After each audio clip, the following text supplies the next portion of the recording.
Hey guys, this is Warrior Goddess Training Book Club Take 2 because I learned a lot this last time that we tried to do this. First thing that you should know is you should never ever try to do anything during Mercury retrograde because the last time we did this, Julie did a really amazing job at presenting all this really amazing info. We got like 4 chapters knocked out. And I had the videos, I had them all loaded up, and then I deleted all the videos off my phone because I thought, because I posted them and they were in Google Drive, blah, blah, blah. Anyway, they all got deleted. My bad. Julie is so amazing because she didn't behead me, because God knows I probably would have.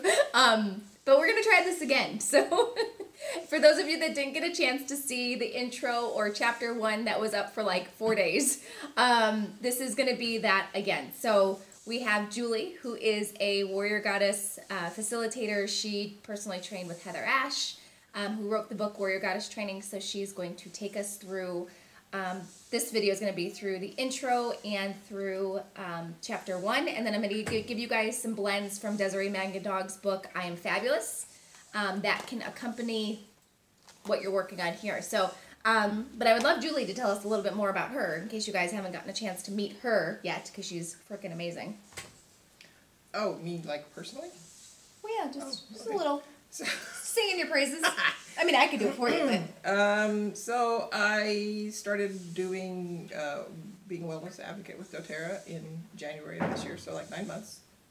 9 months in. Come from well, I actually come from the theater, but we always need our day jobs in the theater because we never work enough because there's not enough work. But, so my day job was holistic work, holistic health. So I'm a massage therapist, and from there ended up being, learning hypnotherapy and Reiki and craniosacral work and blah, blah, blah. But oils is kind of a part of that world, and I've got interested in it and doing personal room clearing sprays and personal oils for, making you feel good. And kind of then met Misty, who drugged me in. By her hair. By my hair, which is why it's so short. Drugged me in to the world of doTERRA, which is an amazing world, and I'm so glad that I've found it, and I'm here, and I've learned even more wonderful things like Symphony of the Cells, which reminds me I need to ask you something later. Okay. And so Warrior Goddess work, I just came across on my Facebook feed, one of those little, side things. It's like, hey, Heather Ashmara, Facebook, Warrior Goddess training, and looked it up, and 2 months later, I was on a plane heading to Austin to have an actual weekend with the Warrior Goddesses and Heather Ash, and then I immediately signed up to be a facilitator, became a facilitator, and now I do this work with people who are interested. We have a little club that meets once a month when I actually have time to meet. This hasn't been too good lately. And we just support each other as women and on our path in life. So that's kind of me in a nutshell. So cool. Well, I'm excited that you guys get to learn from her because she's really, really amazing. She actually taught me, she didn't say it, but she is a shaman as well. So she actually taught me how to do journeys and different things. I've been learning a lot about chakras and different things that we'll be bringing to you guys as well. Super excited for that. But we'll hop in. So Julie's going to do the intro to Warrior Goddess Training and also chapter 1. And then each chapter will have its own video. And we'll roll with that. And, fingers crossed, toes crossed that yours truly doesn't have any technology glitches this time around. We've got that all out of our system and we're just ready to go forward. Alrighty. So, Warrior Goddess Training. What is it? We are not a bunch of women who dress up in armor and fight each other with swords and things. Are you sure? Yes. Okay. That would hurt. Because that does sound like a good time. It does sound like a good time, but no. Warrior Goddess Training, the title Warrior Goddess refers to energy, the energy of male and female, or warrior and goddess, which we will get into in a minute. But essentially what the idea behind the whole development of Warrior Goddess is getting women back to who their true self is, to be able to shed all of the false beliefs, all of the false ideas that have been put into your heads over the years from various sources, to bring you back to who you are, to who you want to be, what you want in life, to bring you into your own power so that you stand in your power, on your own 2 feet, and are not having issues with self-worth, self-esteem. It's about self-love. And when you can love yourself for who you are, no matter what, and see your faults and do what you want to do with them, either accept them and love them, or do something about them because you want to, not because somebody thinks you should, or because there's a societal idea of what you should be. Once you can do it for yourself, then you are on the path to leading an amazing life and being able to be in harmony with yourself, because we are not in harmony with ourselves. And you can tell by how we may overindulge, or how we may punish ourselves, or the fact that we spend our lives not being who we want to be or doing what we want to do because we don't think we can. So Heather Ashe is a lovely woman, and she developed all of this in order to help women. And that's not to say that men don't have their own issues and their own baggage. They do. But she started with women. She is doing a men's series, but right now she focused on women. So this is the first book in a series of 3. The first book is Warrior Goddess Training, and the next one is Warrior Goddess Way, and the third one just came out, which name I can never remember. I think it's Awakening Your Inner Fire. But they're all really great books, and they're very good in terms of self-help. And even if you are a facilitator, sometimes you can go back and open that first chapter and read it and go, oh, I need to do some more work. So we're never finished, and that's one of the things I love about Heather Ashe, is that she will fully acknowledge that she is not, she wrote these books, she's done all this work, but she will tell you herself that, you know, I'm having an issue, and here it is, here's what I'm having the issue with, because this has come up in my life. So she is very open about it, and shares her journey with us, and we can share ours with her and everybody else, and we know that we're supported. So a little bit about what we'll be talking about, and kind of like definitions. So one of the first things is agreements. So what is an agreement? An agreement is something that we have made with ourselves based on information, the way we have been taught, the things people have said to us. So there's a conscious agreement and an unconscious agreement. A conscious agreement is when you go in full eyes open to a contract with someone, whether that's a work contract, marriage, a relationship. You make a commitment to that, whatever that is. And it would serve us, instead of just like blithely going on our lives thinking that that commitment is what it is and we can never change it, and going back and saying, say it's a job. All right, so when I signed up for this job and committed to it, I was doing a 40-hour week and I was getting paid $400 a week. And now, 3 years later, I'm working 60 hours a week and I'm making $425. So this does not seem to be fair to me. This is not what I signed up for, so let me like reevaluate and see if this is what I want to continue to do. So, and you can change it. So that's like a conscious agreement. I knew what I was going into, now I can look at it, say yay or nay. An unconscious agreement are those ones that we've made with ourselves based on, like I said, could be our faith practice, could be the town we grew up in, our parents, our friends, the media, all these things that have guided us on how we are supposed to be, what we're supposed to look like, how we're supposed to act, what we're supposed to believe. And we've just taken those things and said, okay, and not really thought about what it is. They've just kind of settled in our subconscious, and that's what we believe. And those are the unconscious agreements. And those are the ones that we're going to be working with as we go through Warrior Goddess. Abandonment. The term abandonment is when we abandon ourselves, when we forget to love ourselves, when we judge ourselves. That's abandoning ourselves. So we'll talk about that. Also, triggers. What is it that brings up feelings that we don't want to feel? What is it that makes us defensive? What is it that makes us angry? What is it that makes us feel like we're worthless? So what has happened that causes that reaction to it? And also commitments, which is going to be the first chapter. We're going to talk about committing to this. Something just happened today, as a matter of fact, where a friend of mine had her husband of a couple of years decide he was a miserable failure and needed some space to be able to figure out what was going on with him, and has essentially walked out, leaving her with no money and no job and no way to pay the rent, and not offering to support her while he figures this out.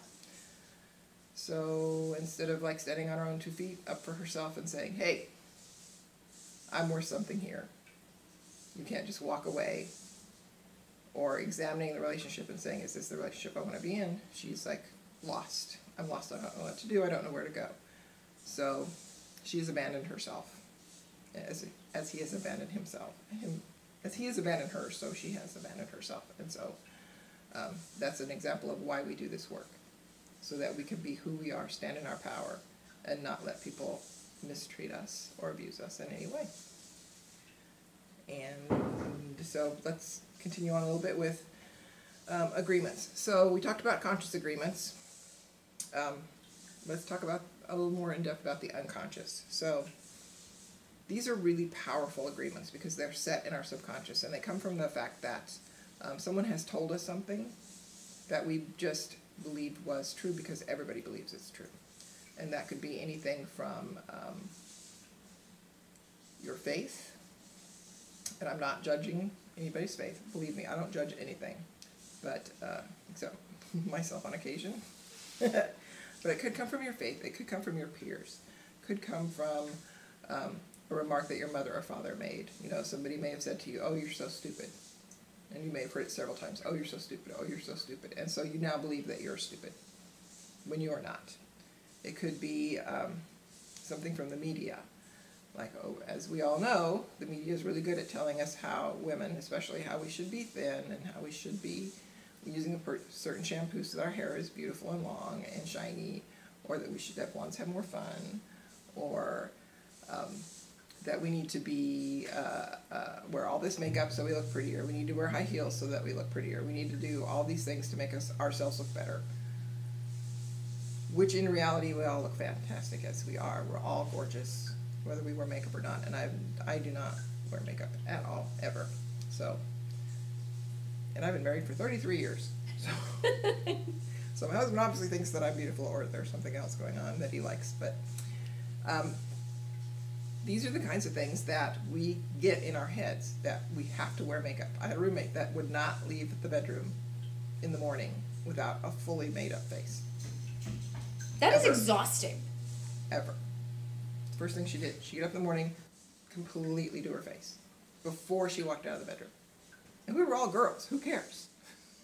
But no, that was what she felt. Society told her she could not go around looking like she just got out of bed. So she always made up.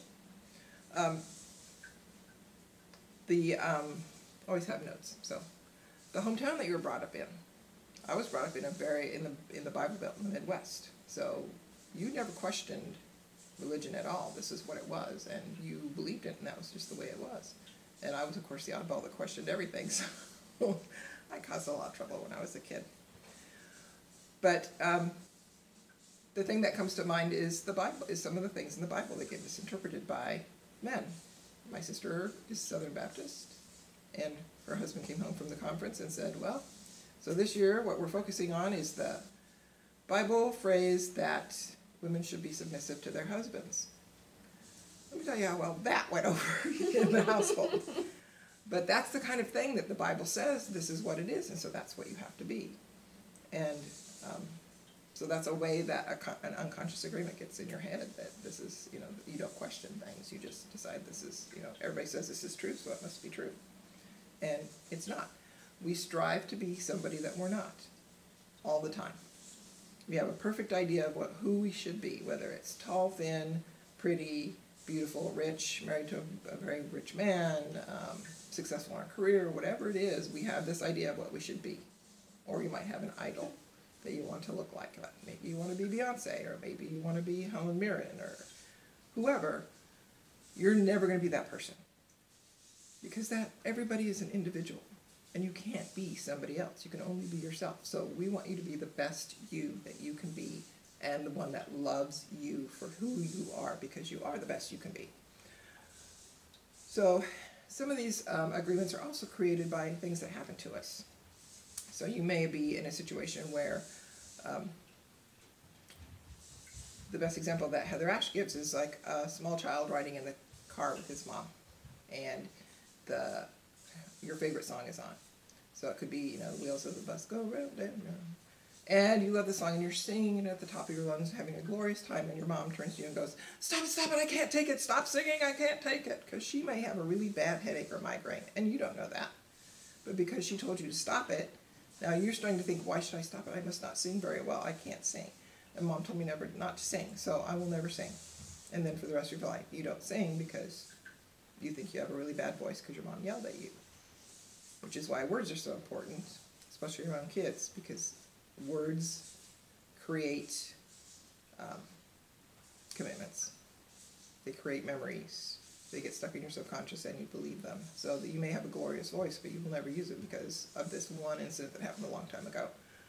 So be very careful with your words.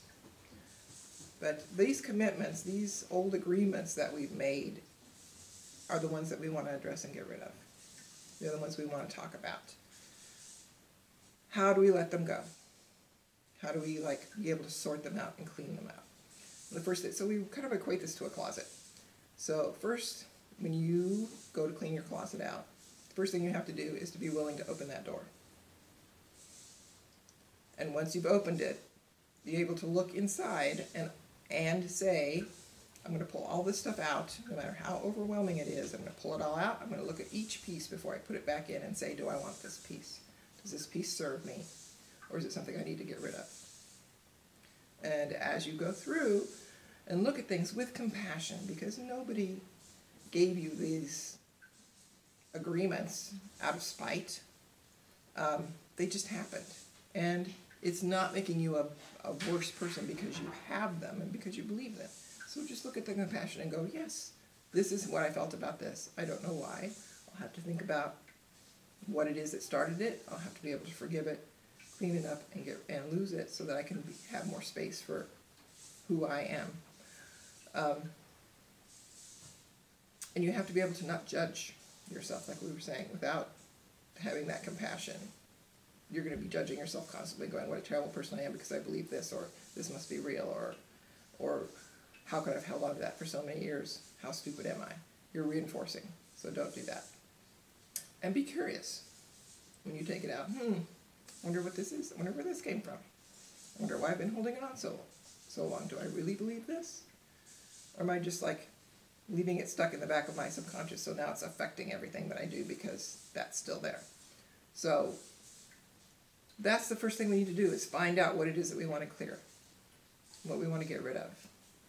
And especially when you're working with women in a group, the pitfall that you fall into is that you worry that the person next to you needs more help than you do.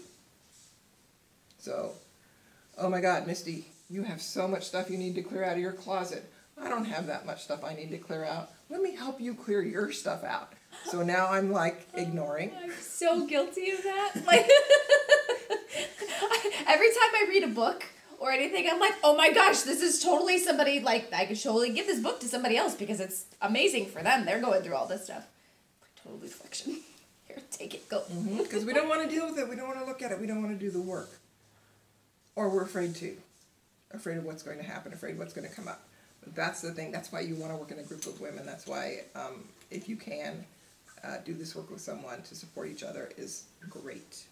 Because you can, keep the other person honest.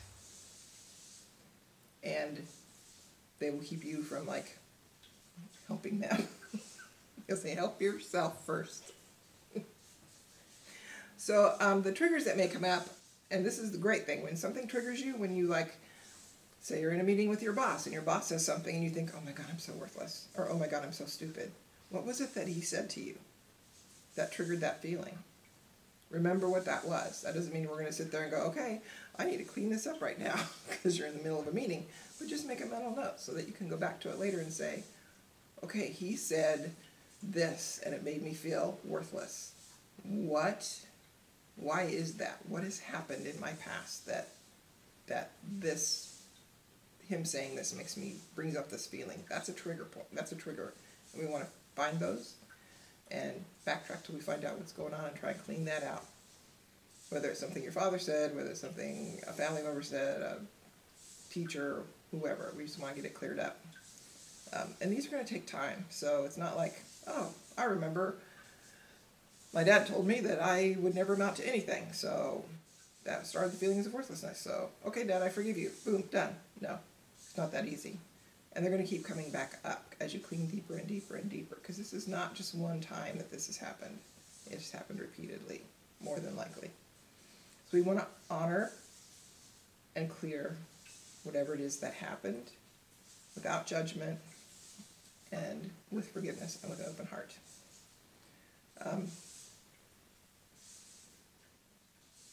So one thing to start thinking about in your closet cleaning is trying to figure out where you are not free inside.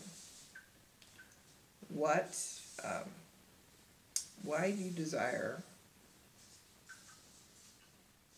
to be the way, to continue the way you are, or do you? Because some people are like, I'm happy the way I am, I don't need to clean anything up. Why is that? Think about where you are not free.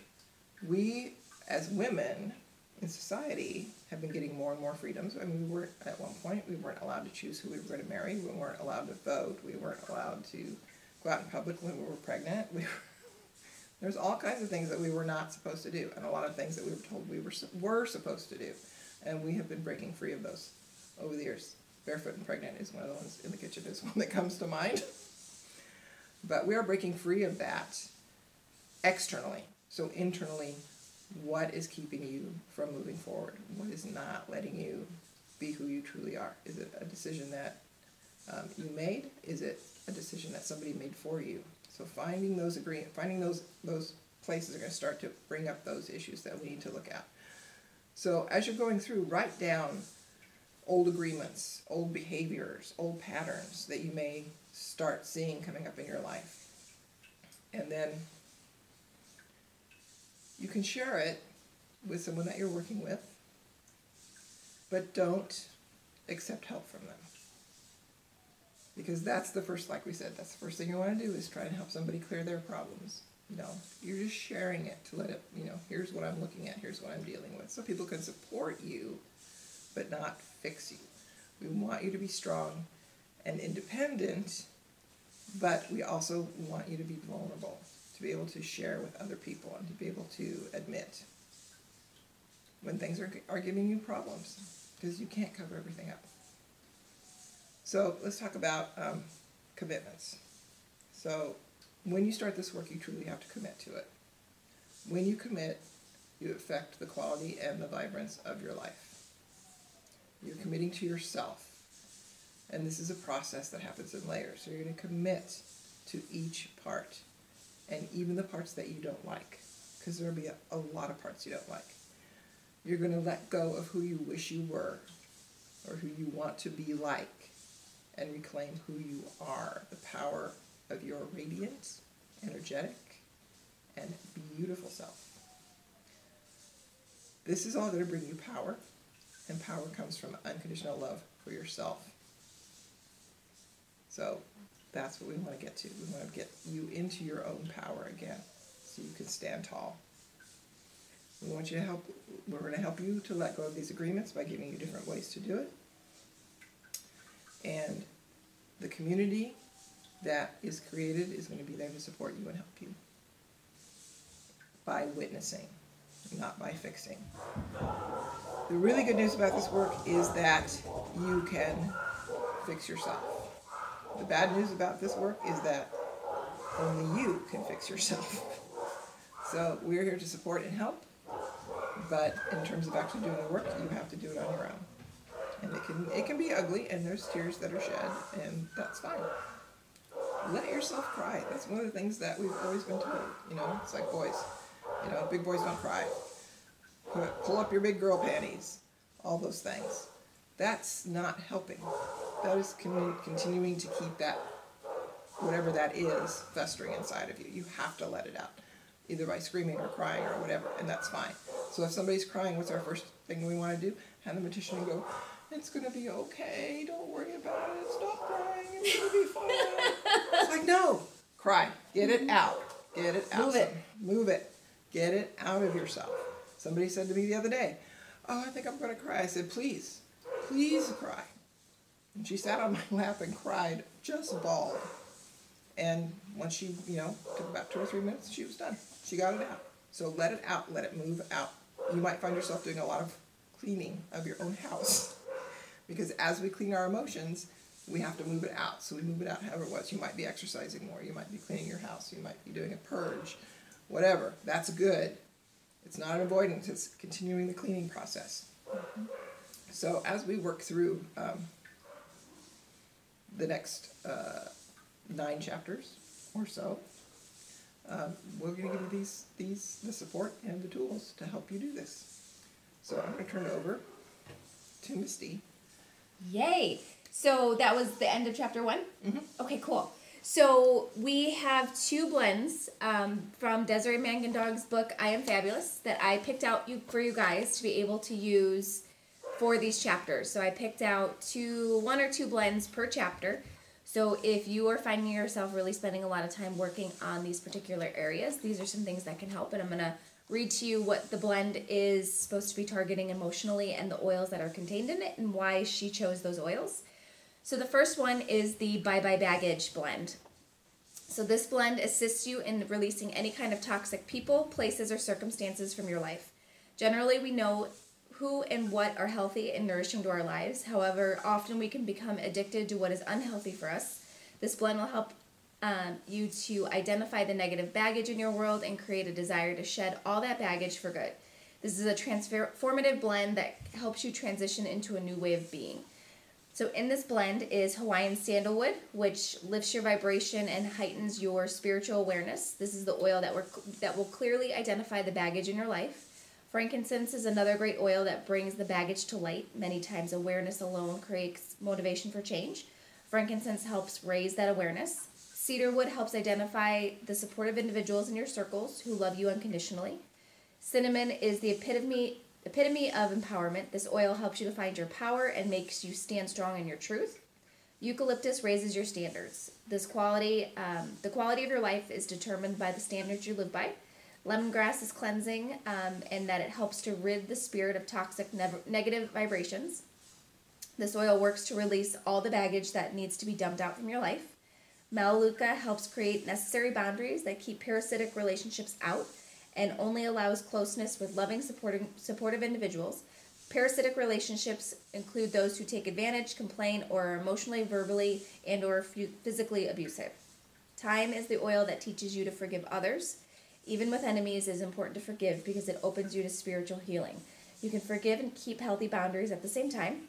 White fur is the best oil to break negative patterns, including codependent relationships, enabling, and abusive relationships. Many of these negative emotional and spiritual patterns are taught to us by our parents and grandparents. Douglas fir gets you excited to live a life with healthy boundaries and higher standards. So that is the Bye Bye Baggage blend. And then we have the Be Yourself blend. So Be Yourself is used when a person is on a journey of self-discovery. The noise of society, family expectations, and what media teaches often are in conflict with your true nature. This blend guides you to be true to yourself and never let another person define you, who you are, and what you're capable of. We are weightless and limitless beings with abounding and creative energy. Our role is to focus that energy into the projects that we are meant to bring to fruition. Another dilemma in our modern world is too many choices. A wise soul knows that he or she is meant to be doing in the present moment. A wise soul knows what, he is or she is supposed to be doing in the present moment and responds with action. Allow the Be Yourself blend to guide you back to you. It will help you honor the magnificent being that you are and keep you honest with yourself. This is ultimate self-acceptance. All the answers you seek can be found within you. So in this blend are bergamot, which helps you fall in love with yourself. It's the oil that teaches unconditional self-acceptance. Bergamot eliminates negative self-criticism that stops you from moving forward. Coriander is the oil of honesty. Most people are in denial of their passions and dreams in an effort to become practical and pay the bills. Coriander will lead you to be honest with yourself and demand more out of life than just making a living. Clary sage opens your spiritual vision to see your truth. When you become intimate with your spirit, you will begin to genuinely understand who you are and the power that resides within. This will actually blow your mind. Rosemary expands your perception of reality and guides you to look deep within. It also helps with the transition to higher awareness, higher self-awareness. Frankincense obliterates darkness and brings the truth to light. Just kidding. Cinnamon ignites passion and enthusiasm for living your purpose. Spearmint instills confidence and brings clarity to your truth. Vetiver grounds you in all this newfound love and appreciation for yourself. Black pepper pulls off all the fake masks that you've put on to pretend you are happy and have your life together. Clove instills power and conviction in your truth. And wild orange brings gladness to the heart and joy for your journey. So those are your 2 blends, and we will be back with you with Chapter 2 of Warrior Goddess Training with Miss Julie Walker. See you guys in the next... Woohoo! See you guys in the next video.